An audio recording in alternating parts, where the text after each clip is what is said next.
Hey everyone, my name is KryptoCal and welcome to the next episode of Create Above and Beyond. In the last episode, we set up a create multi-farm and all the resources from that farm are being used to make us logistic mechanisms as well as the infernal mechanism. In between episodes, one of the things I did was I put a facade, a cover over top of our farm, so now it looks like a much more integrated part of this building, which I think looks pretty cool now that it's kind of completed. It's pretty basic, just a normal extension piece with some deep slate on the roof and then just some dark oak and spruce trimming, which I think looks really nice. And then a few little poke windows in to see what's going on inside of the farm. Apart from that, I've also crafted up something that I've been wanting to get for a while now, and that is a create jetpack. This thing is really awesome. I used our elytra that we got in one of the first episodes in the end, and using this little quick mechanical crafter setup, I was able to craft one up no problem. And this thing just charges up by using rotational power. If we place our tank down on something spinning like this gearbox here, we can see that this is charging up the time that it takes. And once it finishes, gives a little bit of a burst of air, and this is now fully ready to go.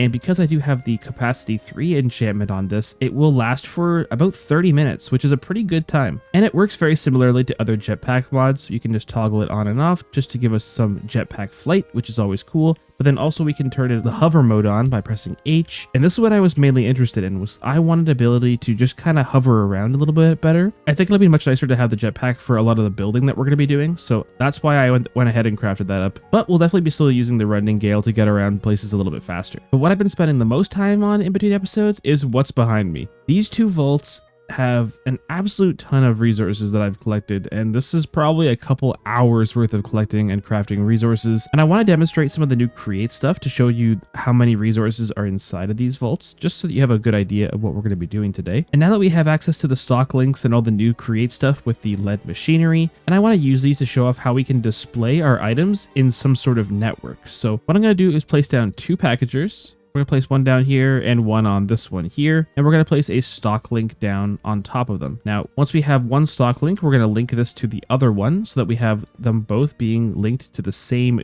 stock network. That way we can see the items on the same network all at once. Then we're going to take a stock ticker. We're going to grab a stock link here and put it down beside. And once we have that, all we have to do is grab out a blaze burner, which we can use to actually show our little shopkeeper. This is the guy that we interact with to actually view the items on the network. We can right click on him and there we go. This is all the resources that are inside of these vaults. And I accidentally clicked my rending gale into the item hatch here. And for some reason, I can't get this rending gale to come out of here. The packager doesn't seem to like that item specifically. So I had to craft a new one.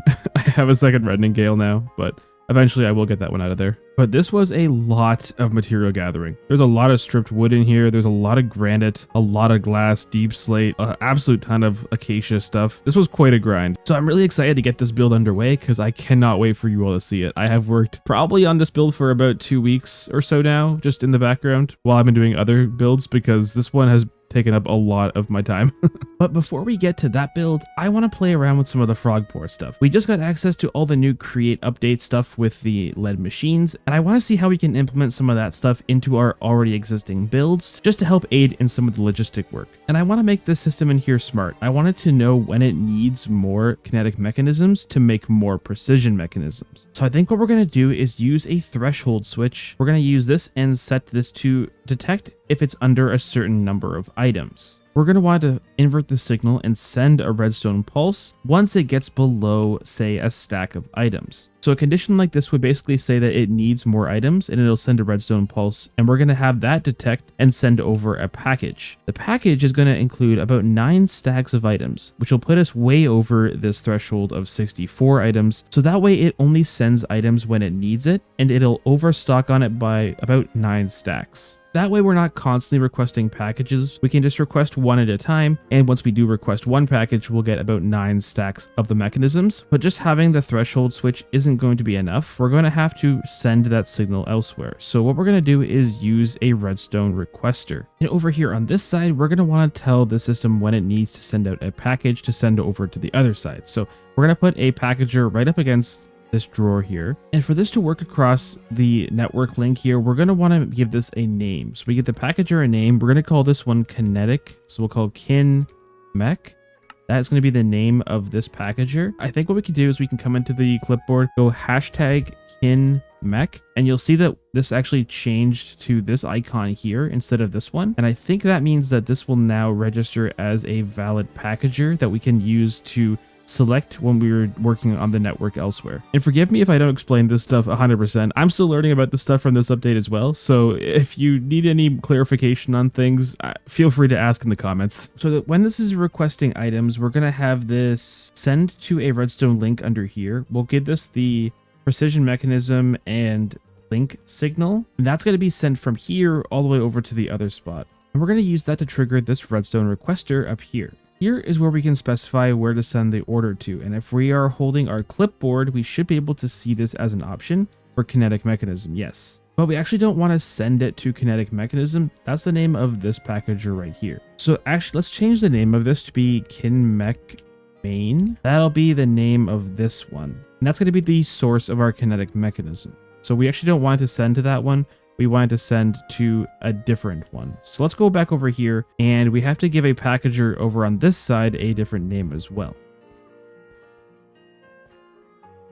And this is where we're going to be sending the packages to. So when it needs to offload its packages into our oak drawer here, and let's call this one kinmech1. So let's put that in here as a valid option to send to kinmech1. And this is where we can also specify what to send. So in this case, we're sending our kinetic mechanisms. Now, the annoying thing is I don't really have access to a side to grab the kinetic mechanisms out of here. Let's place the packager down right on top of the drawer. And then on the back, we'll face our redstone requester in just like this with the redstone link right behind with the correct signal. And that's going to be on the receive mode. So here we want to specify in the redstone requester to send it to kinetic mechanism 1. And I want this to send quite a few stacks all at once. So 256 items is 4 stacks, and the max that one package can send is 9 stacks. So I think we might as well just do a full 9 stacks all at once. That'll send a package then into this packager once the redstone requester gets a signal. So can we test that out here just to make sure this works the way I think it does? Oh, right. I think we have to also add a stock link on top of this. We put a stock link down. Is that what we need? That might be it. Let's see. Get the redstone requester. We'll click this stock link, face it into here. So then if we give this a button, this should send a package. Okay, yeah. And then in this package, there should be 9 stacks of kinetic mechanisms. I think I set the wrong amount inside of the requester though. Yes, I did.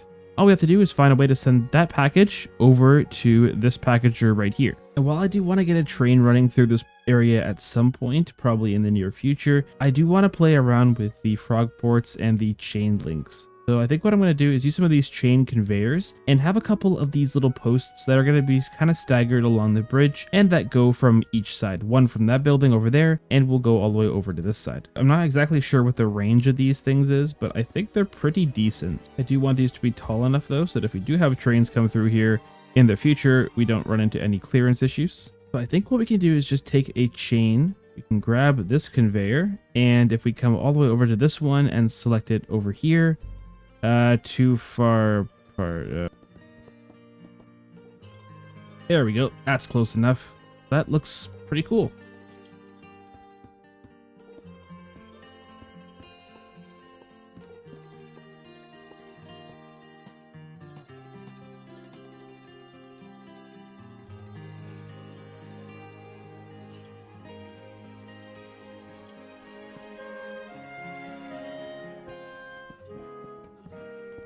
Let's just connect our frog port down into this chain conveyor, just like so. Throw it down here. We'll call this one Precision Factory. From here, can we just shoot out the bottom onto a belt and then just send the belt all the way over here? That would be the easiest way, I guess, if that does work.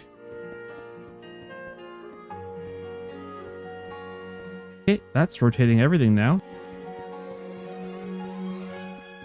Now, I'm not sure if I have to send it to the frog port, if I have to address the package to the frog port here, or if I have to address the package to the packager itself. That is one thing we're going to have to test out that I'm not 100% familiar with. But now we got to get this chain link up to our other factory, so I'm going to have a couple more of these things, it looks like. We also need another frog. We also need to get another frog port out.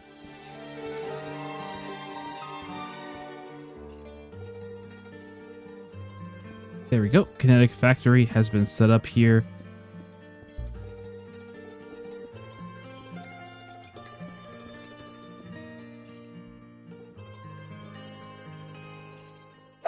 All right, so I think this is all up and running. The chain conveyors are all spinning. Everything is hooked together. I do just want to test this out and see if it will send where I want it to go. So if I come in here and say, send this order to kinetic mechanism 1, if I give this a redstone pulse, it should theoretically send this over. Looks like we have an issue on our hands. Oops. And let's see if it was a destination problem. So if I change this to be not kinetic mechanism, but to be precision factory, will that work? No, it won't. Okay, why is that happening? Oh, there it goes. Okay, now it worked. I changed the name to be case sensitive because apparently I didn't have it case sensitive, and now it's working. So we have a package. Here it comes.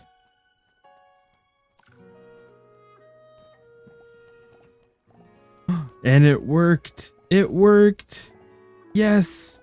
And instead of a button, we're going to just have one of these with a precision mechanism in the top and then the control on the bottom. And this is going to be receiving transmission. And there's so much that you can do with these frog port systems. It's actually insane. The package system itself is super powerful, and we haven't even scratched the surface of what is possible. So if there's anything you want to see me specifically do with these packages around all my factories, then let me know in the comments, because I definitely want to try messing around with as much of this as I can. It is super fun stuff. But because of how we designed this here, we also have enough space that if we want to send a train across this bridge, we do still have enough space to run a track here. And now that we've had a chance to play with some of this new create stuff, I think it's time that we get this schematic started, because this thing is gonna take a while. It is a beast of a schematic, and I cannot wait for you all to see it. So without further ado, let's get this schematic started.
There it is, the bank is finally finished. To put it into context, that montage clip was about an hour and a half long, so this has been quite a process. The block selection that I used for this was actually quite a bit different than what I've used in the past. I decided to try and incorporate some of the nether brass, and it gives that golden effect without the really obnoxious texture and color of the actual gold blocks, because this is the color of gold, and it is really yellow. So I'm actually really happy that I've used some of this stuff, and I'll probably use it a little bit more in the future as well. I once again incorporated some stained blue glass into this build. Unlike the brass factory, I actually used the normal blue glass instead of the light blue, which I think is a really nice effect here. So I actually am happy about using the blue glass instead of the light blue. For the pillars here, I decided to go with the dark oak, but I decided to frame it out with the brass casings. Kind of adds a little bit more of a framed look to the pillars, which I think looked really cool. The cylindrical dome here for the main part of the build is made out of the light gray stained glass, which I think looks really nice. I didn't want something that stood out really strong like the blue glass, so I think the light gray works really well here. And then I just used some of this iron plating here to kind of frame the whole thing in, which helps break up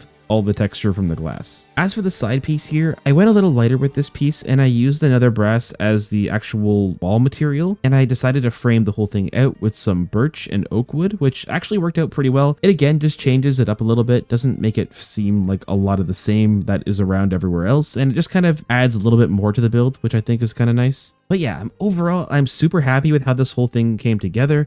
And this is a very large build, which is going to give us plenty of space for a bunch of different things that we're going to be doing in this episode still. And what could I possibly need this much space for, you may ask? Well, this is going to be the spot that we're going to generate all of our silver coins that we're going to need for the rest of the playthrough. And we're going to take the concept that we've used here with the Sweetberry Farm, the small scale version, and we're going to scale this up to a massive size. This is going to be the largest Sweetberry Farm you might have ever seen. Really, this thing is going to be huge. But unfortunately, after this point in the video, OBS decided once again to troll my audio settings. So KryptoCal is going to do his very best to go through everything that happened in the rest of this episode. And one key feature of this bank is it's going to be accessible by train. There are entrances on the left and right hand side of the bank that we're going to use as a train pass through. So the train's going to come in through the right side here, a little 3-wide platform, a little gap it's going to run through. We'll have it make a stop in the bank, wrap around the other side, and come back through the other side of the bank. So we can use this to drop off packages and also pick up packages to take elsewhere.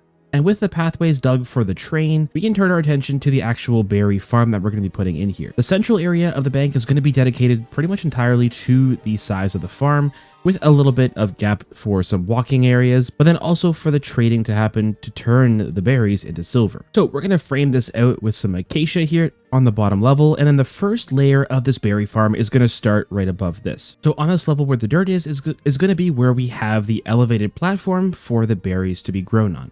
We're going to split the dirt platforms up into 2 sides, and we're going to have the cart contraption with the harvesters right in the middle. So we're going to have 17 blocks on each side that is going to be harvesting the berries. So this is the entirety of the footprint of this farm, but we're going to stack this up multiple layers high. Now, to have these sweet berries grow indoors, we're going to have to meet a couple of conditions. The first one is that a sweet berry can only grow if there's not a solid block right above it. So we're going to have to make sure that the layer above this is going to be given at least 1 extra block. The other condition is sweet berries required to have a block light level of 9, which means that sunlight isn't going to be enough. We're going to have to provide this with some extra lighting so that everything grows properly. So if we space our lanterns correctly, we should have it so that all the lanterns are providing enough light for every sweet berry in this farm to grow. So a decent number of lanterns are going to be required for this build. And because this is going to be a stacked farm, we're going to be able to make our lives a lot easier in terms of placing all this down by just making a schematic of the farm, and then we could just use the schematic cannon to place the whole thing down layer by layer. And I've used quite a few schematics already in this series, but to demonstrate, this is how you actually make a schematic. First, you want to select one corner of your build, and then once we've selected that, we can drag it all the way to the other side and select the top right hand corner. If we're inside the schematic here, we can just hold shift and scroll wheel to increase the size of the schematic a little bit, just so it covers the entire box. Once that's done, we can just right click again and give the schematic a name. And if we hit save and upload immediately, we can see that we can now place the schematic down in the world. Once it's placed down where we want it to, we can just put down our schematic cannon, place the schematic inside the slot, give it a little bit of gunpowder, and then we can check the materials that are going to be required by putting the material checklist in here. So we're going to need a lot of dirt and a lot of lanterns. Once we're all ready to go and we have all the materials, we can hit the play button, and this will start placing our schematic down in the world. And while it's placing down that layer of dirt, it's time to build the contraption that's going to be harvesting all of our berries. It's going to be a very standard contraption, very similar to the one that we've used for the tree farm, but instead we're going to be using the harvesters. And because of the size of this farm, we had to use a stack of harvesters per layer of farm we're going to be making. So, and I counted up, and we can fit about 10 layers of berries in this space. So we're going to need at least 10 stacks of the harvesters. And thankfully, I had enough kinetic mechanisms stored up in this drawer to craft up all of the andesite machines that we needed for this build, so I didn't have to wait around too long. And the most important part of this whole thing is gluing it all together properly. And because this thing is such a large build, we have to actually glue it in segments. We have to glue the first side, glue the second side, and then glue both sides together in the middle. And after a little while, I had all the harvesters placed down, and I had the mechanism all ready to go. All we had to do was give the redstone signal to the cart contraption, turn it into a mechanism, and pick it up with our wrench, and get the strong arms achievement at the same time because of how large this thing is. And after placing the cart on top of the powered rail, the entire thing started to go, and this thing is an absolute monster. All that's left to do now is to get every single layer of dirt placed in, and then place in all of the sweet berries, which we're going to do using those schematics that we made in the form of a time lapse. Let's do it.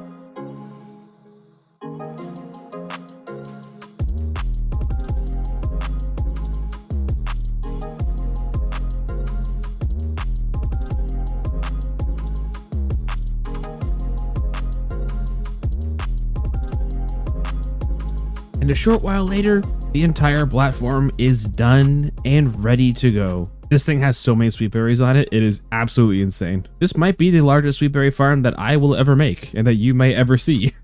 I actually had to make use of these trade stations here to generate some silver in the meanwhile because I actually had to buy some resources. I completely ran out of things like iron for lanterns and the redstone that we are using to trade into dirt, so I had to actually have a bit of a temporary setup here creating us silver to buy all those resources. But we're definitely going to change up and expand our trade station system here. This isn't going to be obviously what we're going to stick with because this thing is producing berries way too fast. We have to have something much quicker for this to keep up. But I'm super excited with all the progress that we made in this episode. We got the spot for the trains in, we got the sweet berry farm made, and we are all set to start generating infinite silver coins. And we're going to get all that set up and all the resource generation set up in the next episode. But with all that said, I want to thank you all very much for watching this episode. If you did enjoy the episode, feel free to leave a like, comment, and subscribe to the channel.